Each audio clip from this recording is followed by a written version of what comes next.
Let's tuck into a little bit of the science of psychedelics and using master plants, because I think that psychedelics, there is a, well, is a rebirth? I don't know what the right word is, but there's a lot of interest in it now. There was, in the book you talk about the history of psychedelics, how it sort of was being used, and then there was the war on drugs, and many psychedelics were classified as Schedule 1, having absolutely no medical benefit. Many of them still remain on that list. What is a different, and just by way of definition, and then we can kind of get into the science, what is the difference between a master plant and a psychedelic? So a master plant is really, it's an indigenous term. And here I am not speaking for indigenous people, but just, taking very universal and shared concepts that describe these very powerful plants that are considered masters, right? Hence master plants that change human consciousness and human behavior. So not all master plants are psychedelic. Coffee would be a master plant.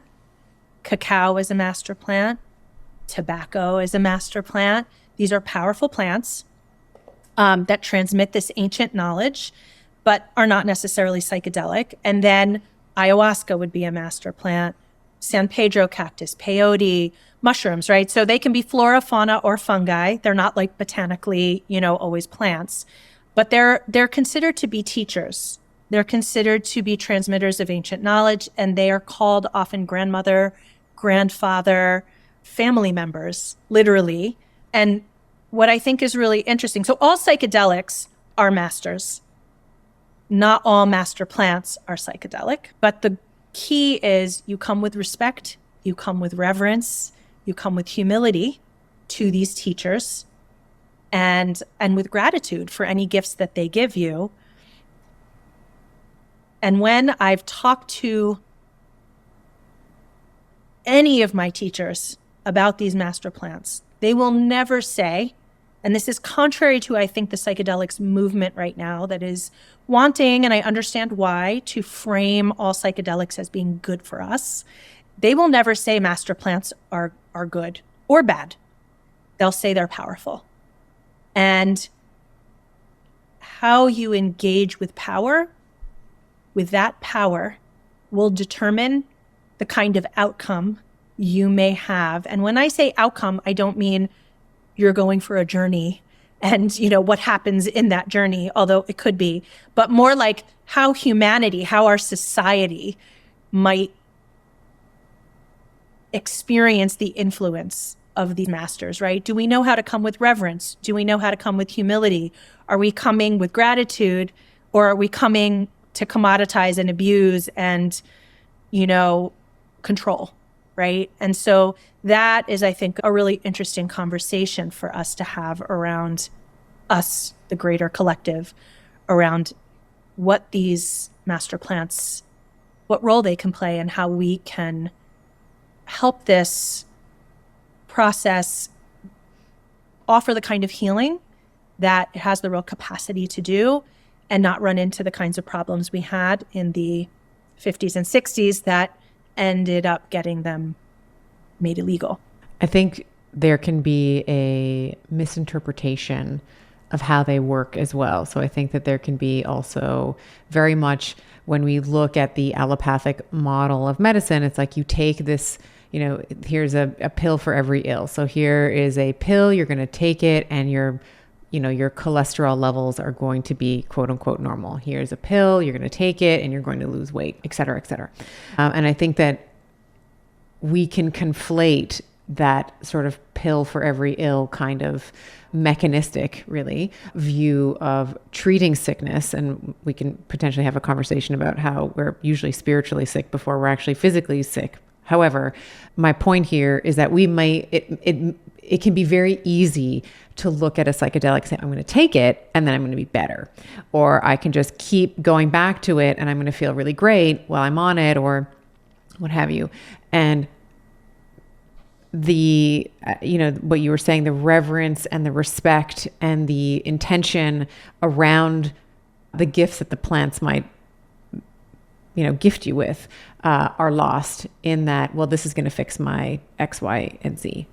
Can you comment a little bit on, is that something that you have observed? Is that what is your take on that? Well, I'm going to answer you with a little lore first. As every good shaman should. Well, so when I wrote about each of the master plants, which I wanted to really get to know them each very, very well, I looked at lore and myth around them, as well as science and history, because I think that is a way that we get to know them really, really well. And tobacco is really the, I think, most widely held sacred plant in the world, even in places where tobacco is not indigenous to that area. It's been spread in this way, and every single culture that I have found honors tobacco as the most sacred and protective plant. And the lore around tobacco is tobacco created humans to honor tobacco.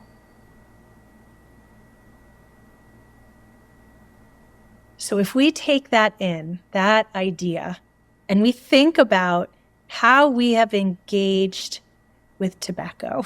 Gosh, well, it's like sorry, tobacco. Sorry, tobacco. Let's redo. Can we get a redo? Well, right. So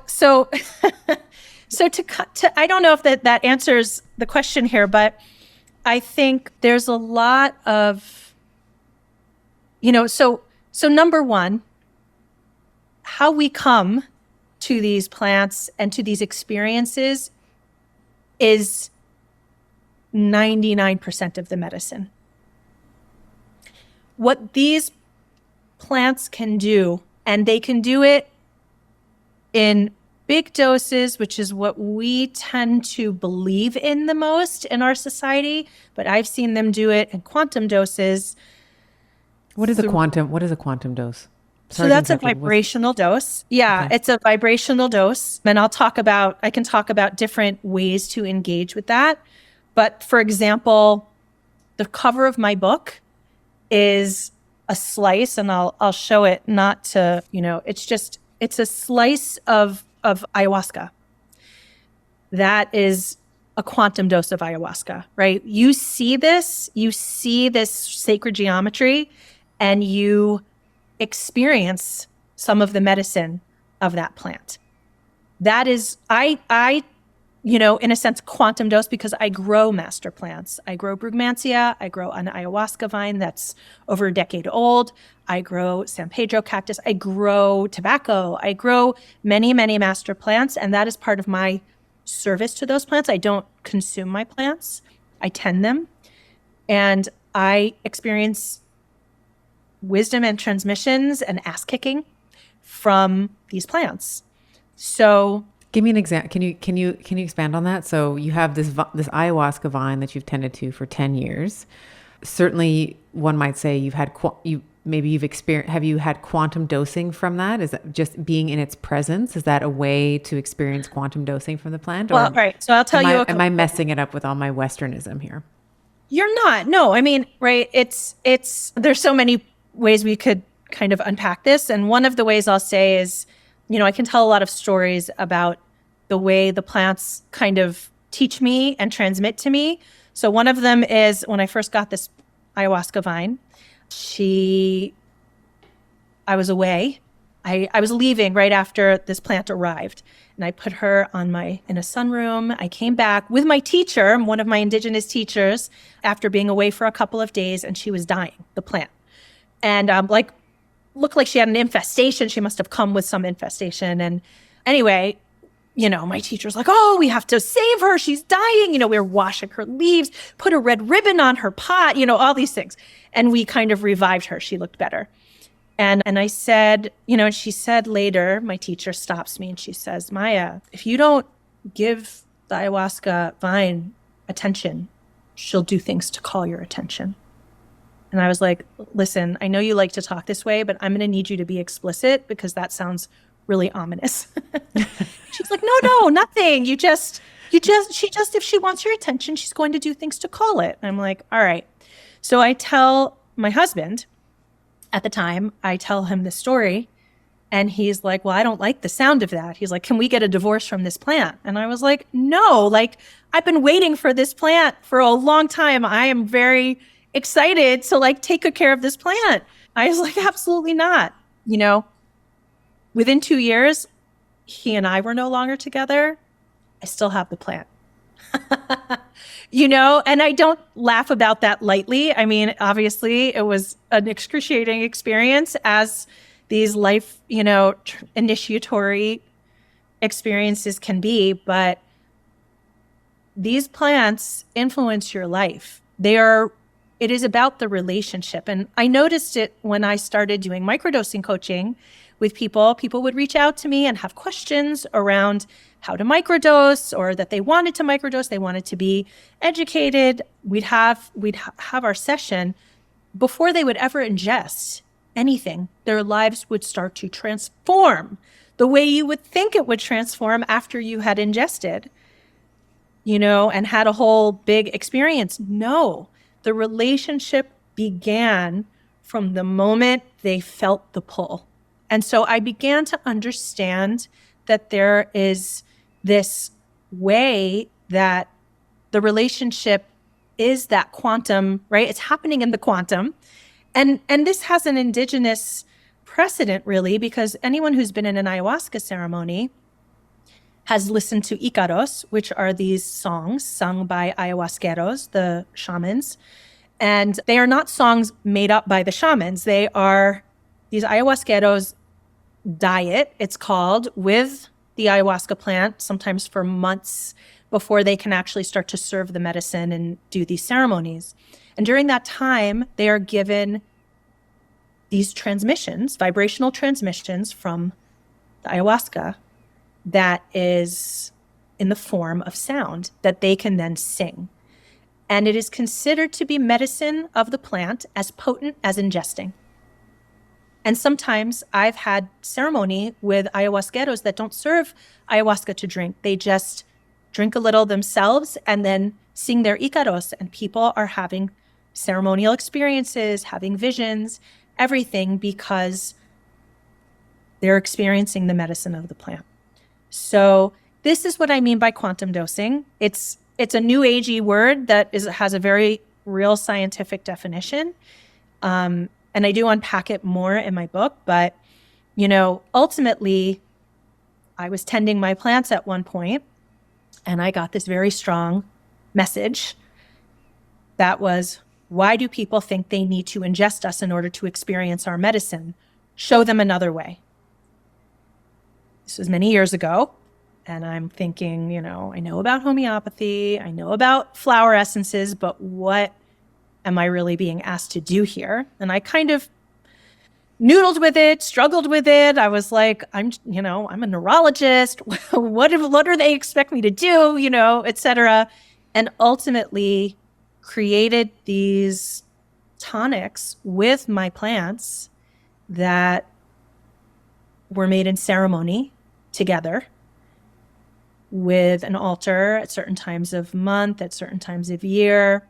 Sometimes the plants let me know exactly when, where we created these drops that are made with my medicine songs, the music of the plants, the ceremony, and we call them ceremony in a bottle, and they are actually quantum doses of these master plants that I grow. And I had no idea if they would be impactful in any way, because, I mean, it's vibrational. And, you know, as much as your mechanistic brain is like, how is this going to work? Yeah, you know, and also, you know, like, I'm not interested in doing something that's not, you know, that's not impactful type thing, right? Yeah. I'm like, I mean, if I'm spending time on something, I want it to be real. I want it to really help people. And so I started kind of beta testing them at like retreats that I was doing, with consent, of course. And of course, they don't make people trip or anything like that. They're legal, they're safe, all of that, which is valuable because some people who are sober, who are children, who are pregnant, who are medically fragile or have fragile mental health or who are just sensitive. I am one of those people. I feel things that other people may not notice or feel. So, a big dose of psychedelics, and I have been in ceremonies and had those kinds of experiences. I mean, they are, being blasted open with a cannon for me. Some people don't experience it that way. I do. People were having transformations, big transformations, and they didn't even know. I mean, I had people who, I did this retreat with one of the drops, and we did a follow-up call together after. People were not in touch with each other. Everyone had gone home and emptied out their closets because they said, I don't feel like anything in my closet really belongs to me anymore.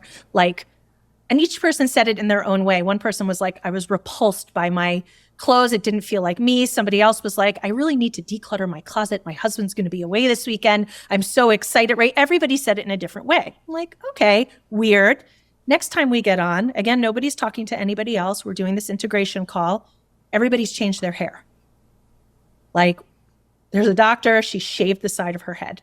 So she could flip it over, no one would see it, but she was like, someone else had dyed her hair like burgundy. I mean, again, everybody had these shifts. Then, one of the people actually reached out, said, my husband wants to thank you. Our sex life has gone through the roof since we had that ceremony, right? All of these different things that were unfolding. And I mean, I could tell you so many amazing stories of synchronicities, of these incredible things that you would never believe could be possible.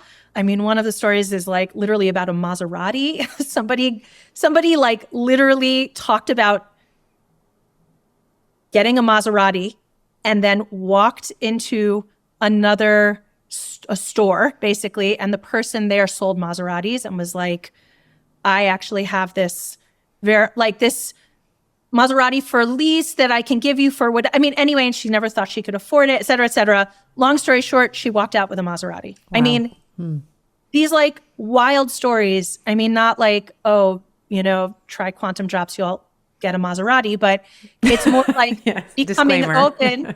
Yeah, disclaimer. But it's more understanding that, and this is the neuroscience of psychedelics in general, reality is really what we think we're going to see, confirmed by us again and again. So when we have this constellation of parts of our brain that work together called the default mode network. They work together as a network, and they're very good at suppressing our emotions, our traumas, our childhood memories, et cetera, so that we can be functioning people in our society. And one of the things it does is something called predictive coding.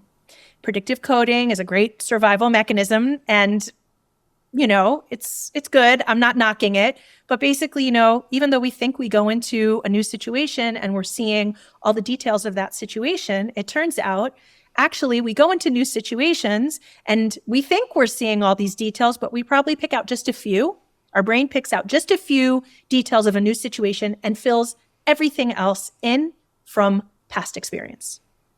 Again, great for survival because you don't have time if you're walking into a very dangerous situation, like a car barreling towards you. You can't be like, I wonder what's happening. Let me see every single detail. But at the same time, if you've had a car barreling towards you and then you walk into every situation feeling like something triggers this car barreling towards you, and that's how you react to, having a startling noise, let's say, or right, exactly, right, or a difficult conversation with your boss or something, right? You don't want to come in this deer in the headlights or fight or flight or whatever kind of thing. You want to be able to come in and realize, okay, this is what's happening here. I can show up for this.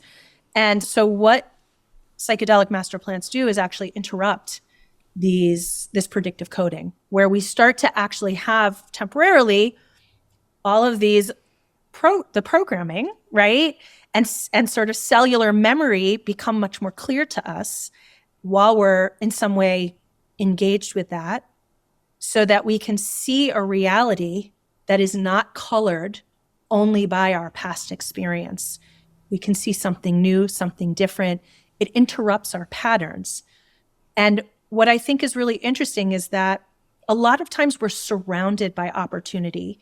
We're surrounded by a lot of potential friends, potential better situations for us, etc. But we don't have the eyes to see it.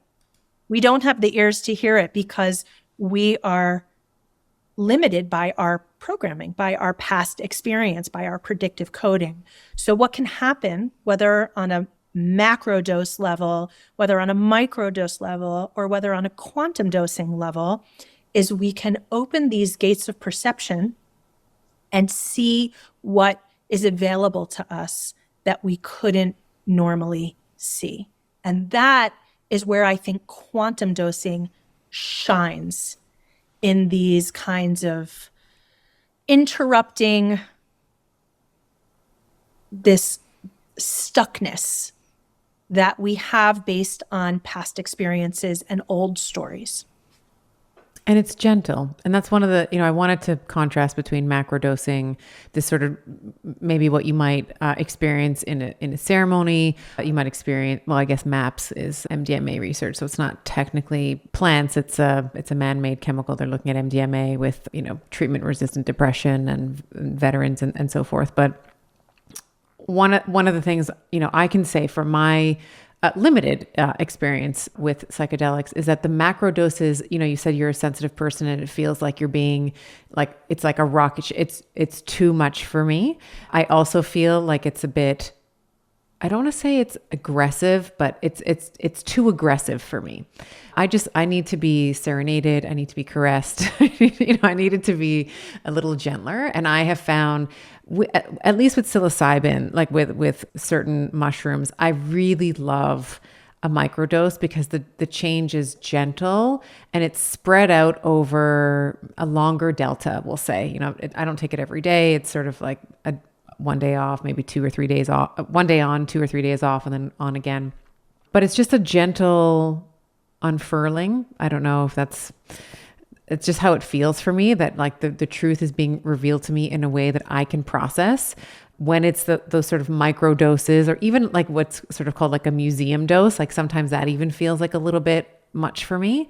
So in sharing that, I wanted you to maybe, expand a little bit on microdosing, because in the scientific community, again, what is being studied is more of that macro dose and how we can look at, and we'll get to the the tryptamines and all of that in a moment, how it can sort of rewire activity in some of these limbic system, like the hyperactivation in some of these limbic system areas. But talk a little bit about why microdosing might also be an option, because there is this sort of feeling like, well, microdosing is not really studied. It's not really a real thing, in the same way that quantum dosing also can be, I would expect, almost dismissed in the same sort of brush, like broad brush. Well, there's no RCT for that, so we're not going to look at it. Well, right. So I think it's important, first of all, to understand that Indigenous people have science that they've operated with for millennia. We have actually built a lot of our pharmaceutical system off of Indigenous knowledge. There were bioprospectors that have gone. Probably it's thought maybe as many as 80% of drugs, of pharmaceuticals that we use, including in the OR, including for pain, et cetera, all came from Indigenous knowledge. And Indigenous people, if you ask them where they learned complex science, and when I say complex science, I can use the example of the ayahuasca brew. Most people think, oh, it's the ayahuasca vine. They make this, drink of it. It's, trial. Cut it, boil it, and then, yeah. Mm-hmm. No, the ayahuasca brew is actually incredibly complex, because ayahuasca, by itself, the vine, is not a psychedelic at all. It is actually plants that contain DMT that have the psychedelic effect, but our guts break down DMT very, very quickly. We ourselves endogenously make our own DMT. obviously do not generally, although I do say I live in a very psychedelic reality all the time, I do think I probably have very active DMT, but we don't sit and trip all the time, even though we have DMT in our bodies. And that's because our guts break it down. And so the only way that you actually can have the kinds of experiences, large experiences that most people would associate with the ayahuasca brew is by combining, in a very specific way, a plant that has DMT and the ayahuasca vine. The ayahuasca vine has to be cut, boiled down until it's incredibly thick, like syrup, and added to then a plant that has DMT and very specifically prepared, because the ayahuasca has actually in it a compound that blocks the enzyme that breaks down DMT in our guts. Now, so that it can survive digestion. So when you're drinking the it, the DMT brew, can survive yeah. digestion and then go and have these impacts on our physical system, on our nervous system. They did not have PCRs. They did not have, right? Like there were no ways that they could have molecularly, in their laboratories figured this out, but also to imagine that it could have been trial and error. And I can give you so many other examples of ways that Indigenous people have come to these ways of working with plants, like had to be injected right under the skin in order to be effective, right? Like things that just wouldn't just happen with a jungle that has over 200,000 unique plants that, I don't know if you've been to the jungle. I have been to the Amazonian rainforest. It is not possible to imagine how you could find any one plant. I mean, the ayahuasca vine is big and, but it's not like, oh my God, I would pick that out of all the many other 100,000 plants in the jungle, right? The Indigenous people say the plants told us. The plants showed us how to get the medicine of these plants. So I find it very interesting, when we think as Westerners, as the global North, as this scientific modern way of looking at it, which I've been trained in and I have a lot of respect for. On the one hand, when we try to impose, there's only one way these plants could possibly be effective, more is more, less is less, when Indigenous people clearly have shown us and have said many, many times, there are many ways to engage with these plants. And actually, in many cases, I learned about the shamanic dose, yes, that big dose, the aphrodisiac dose, which is kind of between a micro dose and a macro dose, and then the medicinal dose, right? And then these quantum doses for them, it's not even like, I have to say this is a quantum dose, just a dose, So that's just sort of to intro into this idea of microdosing, which is a very long tradition in Indigenous medicine. And, so it's sub-psychedelic and is definitely more gentle, unfolds over time. And the reason it's not been studied well, besides belief systems, is because, and it is being studied more now, when I talk to the people at Johns Hopkins, because I've interviewed many, many different scientists who have been, doing a lot of the seminal research, they basically said, look, a big dose is something we can control. People come in, they get prepared, then they come in and they take the dose. We watch them, we sit with them for 5 hours, whatever number of hours, make sure they're okay, send them home, then we do follow-up. The IRB, the hospital, et cetera, can get behind that for a study. Microdosing doesn't really alter you in this way where you can't function in your life. You can go to work, you can parent, you can go shopping, you can do your life. People aren't going to come to take their microdose, sit for X number of hours, how many hours, waiting, being watched, you know what I mean? And they're not going to give people kind of what are still considered illicit substances either to take outside of the hospital. So it's complicated to study them because of these reasons. But we are seeing with microdosing that there are studies looking at asthma, looking at autoimmunity, looking at chronic pain, looking at depression. And a lot of the studies that have been published are more self-reporting, right? Where they'll look at a lot of different people who are self-reporting, but it looks like it's effective for addiction. People find that they rely less on other substances if they're periodically microdosing. They are more likely to eat well, exercise, sleep well, feel more social, right? All of the things that we think should be, outcomes of maybe a big psychedelic experience or two can happen with microdosing and maybe more, right? Because maybe having these periodic doses in lower doses, sometimes receptors respond more effectively to lower doses. It's like a hormesis. It's like a hormetic Exactly. stress. Yeah. Yeah. I think microdosing, honestly, will be where psychedelics will shine the most in mainstream medicine. I don't actually think that these big doses are necessary or are right for every single person. Again, this is not what kind of is popularly being touted right now, but that is my position. I think there are some people for whom a large dose is life-changing and could not be more important. Life-saving, I would say. So I am 100% behind having that be available to people with the right support before, during, and after. And I really have to very strongly emphasize that because no study that has showed success has been without that part. And so I think it is an important component. But I do think microdosing is something that will be beneficial for more people, more conditions, has fewer side effects. And what I mean by that is what happens when we are ingesting a large dose of psychedelics, or a small dose, but certainly a large dose, is we're opening these critical periods of plasticity that were only last ever open during childhood. So during childhood, we have these window periods of plasticity where we have to learn how to walk, talk, feed ourselves, et cetera, et cetera, et cetera, do all these things in a very short period of time. And we have this incredible ability to do that because of these window periods of plasticity that then close when we're still very young. We used to be told we never have plasticity again, after whatever, 15, 18, that's it.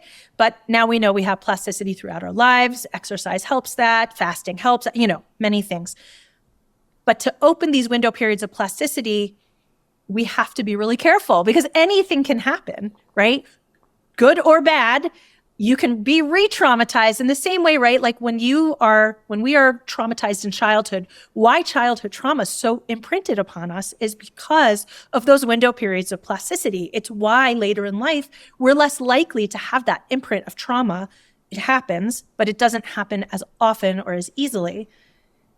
What we're doing when we open these window periods again is it's risky, right? It could be something that heals us, right? If we have the right container, if we have the right ceremonial container and the preparation and the nurturing and the support and the integration afterwards, we can realize, oh my God, I'm not, I'm worthy of love, or I wasn't that bad little person I thought, whatever it is. Or we can actually be re-traumatized. And I've had many people come to me when I've given keynotes or talks or et cetera, have said, I have had the worst experience of my life. Right? And this is reflected in the scientific literature. People say it can be the most meaningful experience of their life. And that's if it's good or bad, right? Good or difficult can be the most meaningful experience and can also be the worst experience of their life if it's really a terrible experience and they don't find the meaning in it. And it doesn't necessarily mean they haven't put the effort in. It's just you're opening this window and there's risk to that. And so I think microdosing has a lot of potential because it doesn't have that, black and white sort of like, and it's not as dramatic. And some people really do better, especially if they have dysregulated nervous systems. Microdosing can feel a lot gentler and more therapeutic.